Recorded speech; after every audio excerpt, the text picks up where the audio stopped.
Prachanda comrade, तपाई अमेरिकाको दलाली गर्दै हुनुहुन्छ, तपाई भारतीयहरूको दलाली गर्दै हुनुहुन्छ। यसको उदाहरणको रूपमा तपाईलाई प्रमाणित गर्न सकिन्छ तपाई दलाली गर्दै हुनुहुन्छ भन्ने कुरा। तपाईले त्यो रामदेव बाबाको पाउमा दण्डवत गर्दै के बोल्नुभयो? ख्याल गर्नुस्, रामदेव बाबाले नेपालको जंगल कब्जा गर्न खोजिरहेका छन्। नेपालको जंगलमा अथाह जडीबुटी छ, त्यो जडीबुटीमा उनको गिद्धे आँखा परिरहेको छ। रामदेव बाबा एउटा जोगी मात्र होइनन्, उनी भारत सरकारका एउटा अभियन्ता हुन्। अमेरिकी विदेश मन्त्री डोनाल्ड लूले नेपाल भ्रमणका क्रममा परराष्ट्र मन्त्री डाक्टर नारायण खड्कालाई भेटे। नारायण खड्कालाई मात्र होइन, प्रमुख प्रतिपक्षी दलका नेता केपी ओलीलाई पनि भेटेका छन्, प्रचण्डलाई भेटेका छन्, गृहमन्त्रीलाई भेटेका छन् र अन्य विभिन्न दलका नेताहरूलाई पनि उनले भेटेका छन्। परराष्ट्र मन्त्री नारायण खड्कासँग भेट्ने क्रममा डोनाल्ड लूले एउटा महत्त्वपूर्ण सन्देश छोडेर गएका छन्। डोनाल्ड लूले परराष्ट्र मन्त्रीसँग के भने? निकै गम्भीर कुरा भनेका छन्। यो गम्भीरतातर्फ नेपालका राजनीतिक दलका नेताहरूको ध्यानाकर्षण हुन जरुरी छ। उनले भनेका छन्, जलवायु परिवर्तनले गर्दा नेपालको हिमाली क्षेत्र उच्च जोखिममा परेको छ। हो त? अमेरिकाका विदेश मन्त्रीलाई नेपालको हिमाली भागमा जलवायु परिवर्तनले जोखिम पैदा गराइरहेको कुरा कत्रो चिन्ता रहेछ।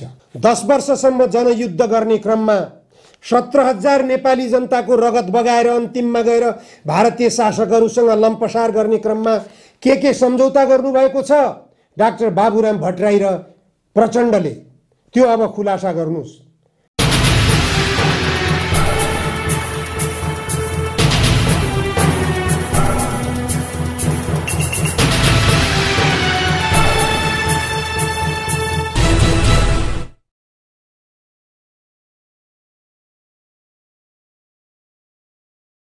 नमस्कार, जनधारणा खबरको युट्युब च्यानलमा यहाँहरूलाई स्वागत छ। आजको जनचासोको 180 श्रृङ्खलामा म उपस्थित भएको छु। अमेरिकाका मन्त्री स्तरका व्यक्तिहरूको आवागमन निकै बाक्लिएको छ देशमा।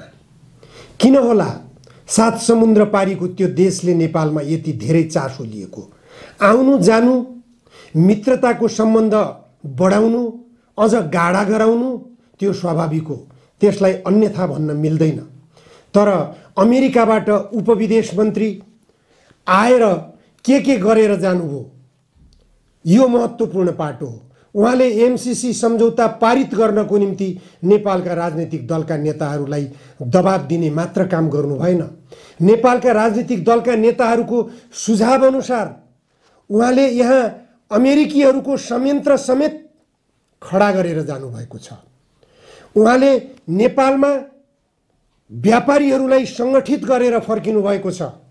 ती व्यापारी आवरणका अमेरिकी एमसीसी कम्पनीका दलालका रूपमा अब प्रस्तुत हुनेछन् नेपालमा। जसरी हिजो केही उद्योगपतिहरूले एमसीसी अविलम्ब लागू गर्नु पर्यो भनेर वक्तव्यबाजी गरेका थिए। अमेरिकी विदेश मन्त्रीको नेपाल आगमन हुनुभन्दा पहिले उद्योग वाणिज्य महासङ्घका अध्यक्ष लगायतका 3वटा व्यापारिक सङ्गठनका अध्यक्षहरूले वक्तव्यबाजी गरेका थिए एमसीसी अविलम्ब लागू गर्नु पर्यो भनेर। त्यसपछि उपाध्यक्षहरू करिब 7 जनाले त्यही खालको वक्तव्यबाजी जारी गरेका थिए।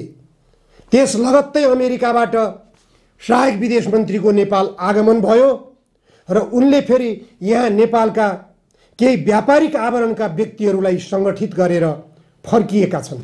उनी फर्किनुभन्दा पहिले नेपालका राजनीतिक दलका नेताहरूलाई भेटेका छन्। प्रत्येक राजनीतिक दलका नेताहरूको ढोका ढोकामा पुगेर, पार्टीका कार्यालयहरूमा पुगेर अमेरिका जस्तो विश्वकै सम्पन्नशाली मुलुकको मन्त्री स्तरको व्यक्ति नेपालमा आएर यत्रो चाकडी गरेर एमसीसी पास गर्नु पर्यो भनेर दबाब सृजना गर्नुको पछाडि यसको कारण के हुन सक्छ?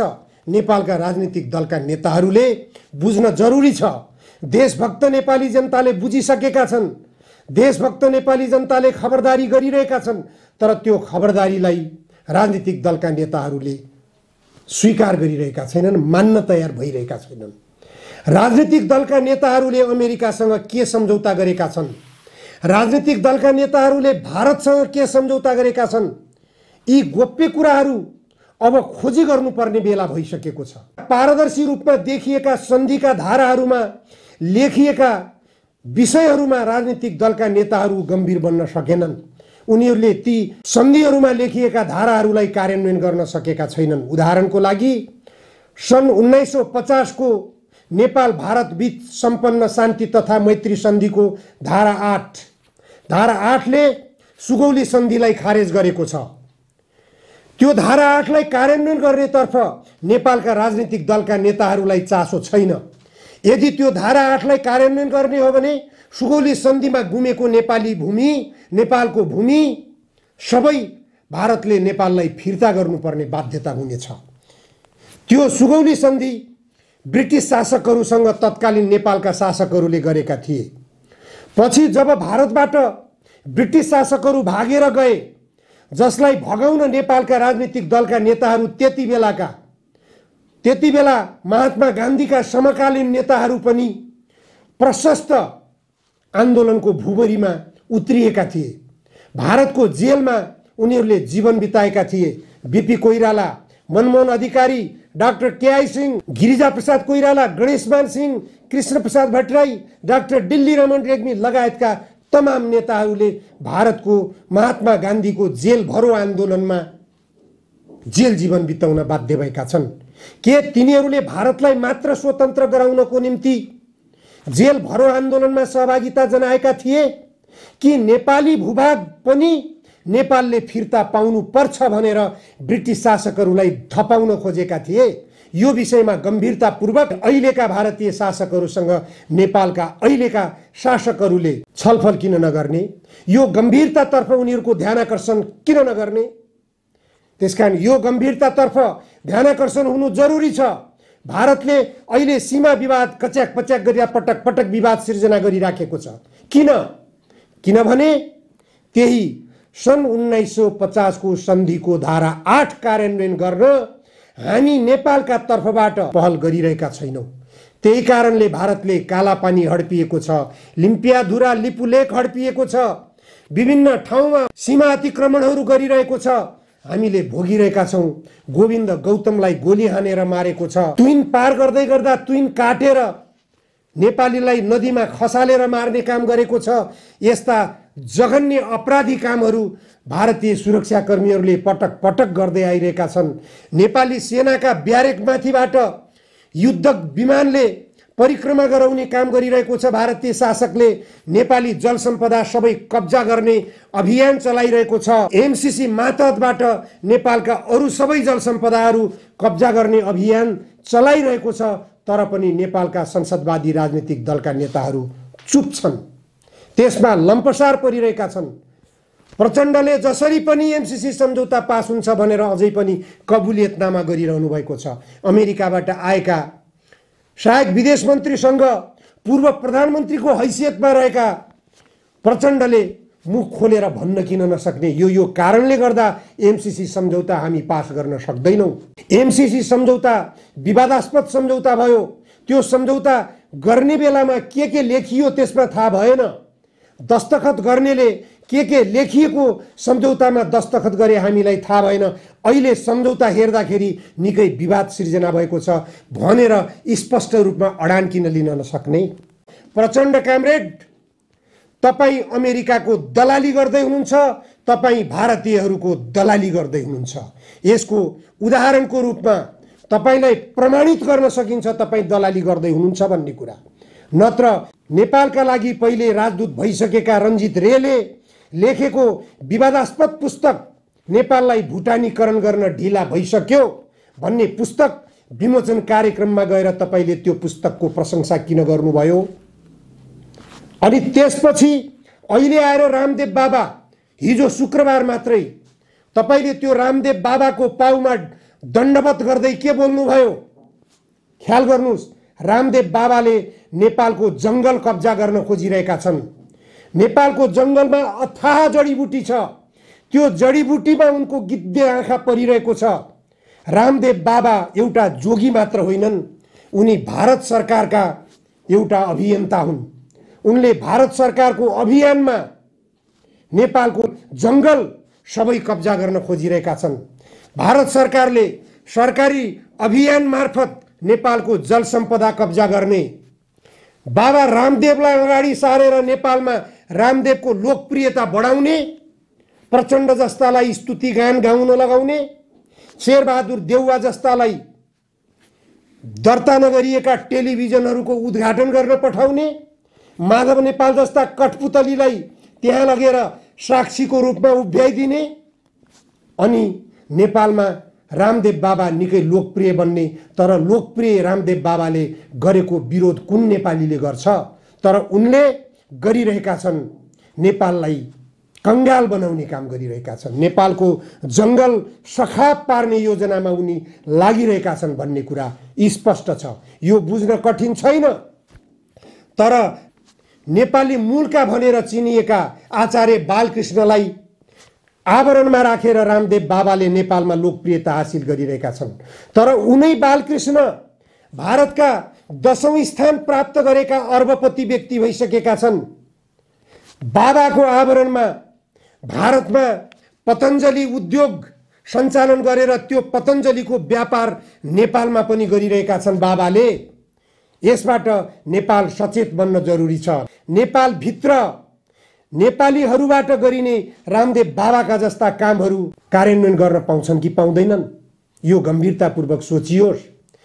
कुनै नेपाली नागरिकले दर्ता नगरेको टेलिभिजन उद्घाटनको निम्ति प्रचण्डलाई र शेरबहादुर देउवालाई प्रधानमन्त्रीलाई बोलाएपछि उनीहरू उद्घाटन गर्न जान्छन् कि जान्दैनन्? दर्ता नगरेको टेलिभिजन उद्घाटन गर्नु हुँदैन भन्ने सामान्य चेत प्रधानमन्त्रीमा समेत हुँदैन भने अरु कसमा हुने? यो गम्भीर षड्यन्त्रको खाडलमा देश भाँचिँदैछ। संसदवादी राजनीतिक दलका नेताहरू विदेशी शक्तिको दलाली गर्न कृत संकल्पित छन्।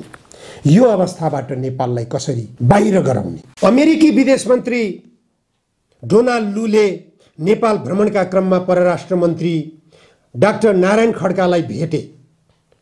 नारायण खड्कालाई मात्र होइन, प्रमुख प्रतिपक्षी दलका नेता केपी ओलीलाई पनि भेटेका छन्, प्रचण्डलाई भेटेका छन्, गृहमन्त्रीलाई भेटेका छन् र अन्य विभिन्न दलका नेताहरूलाई पनि उनले भेटेका छन्। परराष्ट्र मन्त्री नारायण खड्कासँग भेट्ने क्रममा डोनाल्ड लूले एउटा महत्त्वपूर्ण सन्देश छोडेर गएका छन्।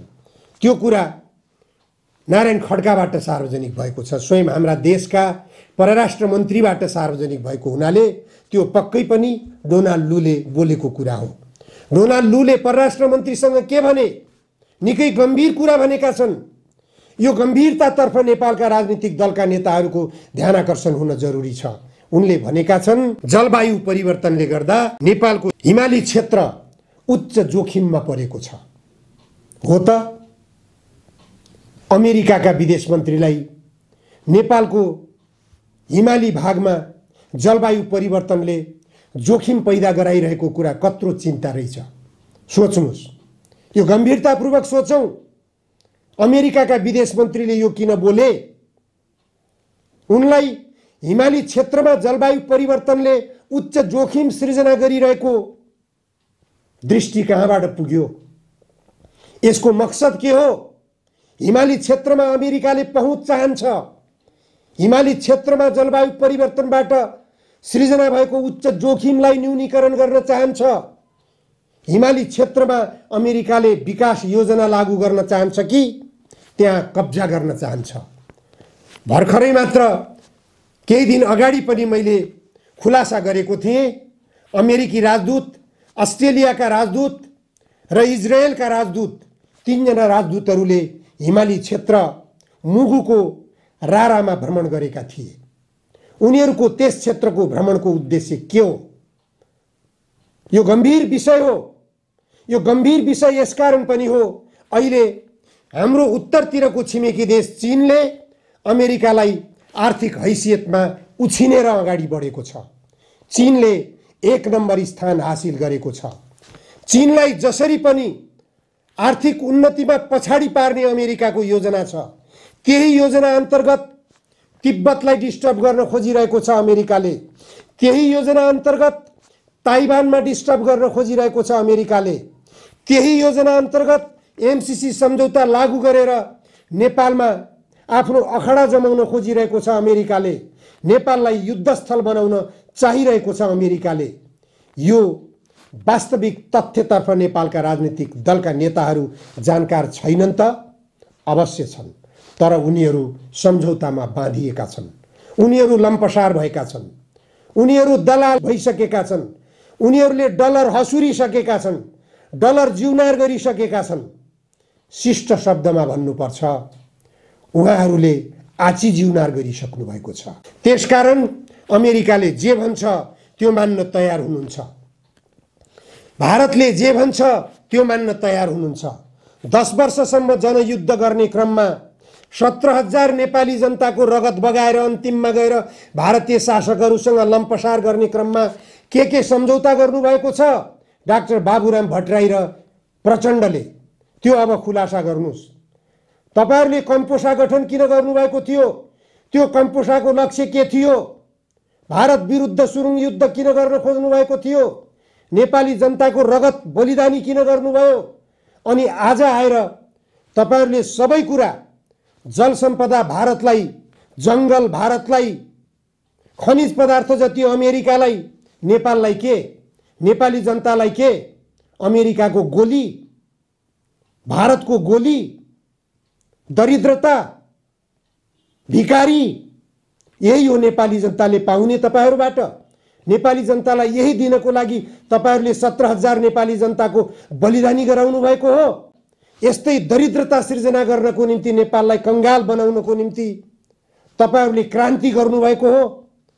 क्रान्तिको आवरणमा विदेशी शक्तिको दलाली गरेर तपाईहरु नेपाली जनताको शासक बन्ने दुस्वप्न देखिरहनु भएको छ भने अब तपाईहरुका दिन गए। तपाईहरुले दिनगन्ती सुरु गरे हुन्छ। नेपाली जनता नयाँ तरिकाले जाग्ने अवस्था सृजना भइसकेको छ। हिजो जनयुद्धमा लागेका सबै अभियन्ताहरू, जनयुद्धका योद्धाहरू, त्यो बेलाका माओवादी सेनाहरू अब तपाईहरुकै विरुद्ध, प्रचण्ड र बाबुरामका विरुद्ध जाग्नुपर्ने अवस्था भइसकेको छ। आज प्रचण्ड कमरेड, बाबुराम कमरेड, तपाईहरु अमेरिका र भारतका प्रिय पात्र भइरहनु भएको छ। तर तपाईहरुका युद्धका सहयात्रीहरू तपाईहरुसँग दूरी बढाएर टाढिएका छन्। किन? यो गम्भीरतापूर्वक सोच्नुस्। नेकपा एमालेका अध्यक्ष केपी ओलीले पनि सोच्नुस्। झापा आन्दोलनबाट के प्राप्त गर्नुभयो तपाईले? किन झापा आन्दोलनको थालनी गर्नुभएको थियो? त्यो झापा आन्दोलनको लक्ष्य के थियो? मदन भण्डारीले के सन्देश दिएर जानुभएको हो? खोइ मदन भण्डारीको देशभक्ति आन्दोलन तपाईहरुलाई एमसीसी सम्झौता यहाँ लागू गराएर, एमसीसी सम्झौता मार्फत नेपाललाई अमेरिकाको उपनिवेश गराउने मार्गदर्शन हो जनताको बहुदलीय जनवादको? कि जनताको बहुदलीय जनवाद भनेको नेपालको राष्ट्रिय स्वाधीनताको पक्षमा नेकपा एमालेलाई दृढ रहन मार्गदर्शन गर्ने राजनीतिक दृष्टिकोण हो? यदि होइन भने तपाईहरुले नेपालको राजनीतिबाट जनताको बहुदलीय जनवाद छोडे हुन्छ। मदन भण्डारीको नाम जप्न पनि अब छोडे हुन्छ।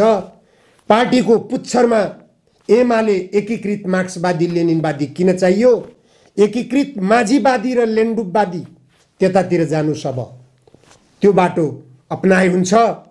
त्यसकारण नेपालको निम्ति, नेपाली जनताको निम्ति हित गर्नु छ भने, राष्ट्रिय स्वाधीनताको निम्ति यदि तपाईहरुको राजनीति हो भने तपाईहरुले दृढतापूर्वक एमसीसी सम्झौतालाई संसदबाट असफल गराएर अमेरिकालाई फिर्ता गराउनुहोस्। यो नेपाललाई आवश्यक छैन। हस्, आजलाई यति मात्र। धन्यवाद।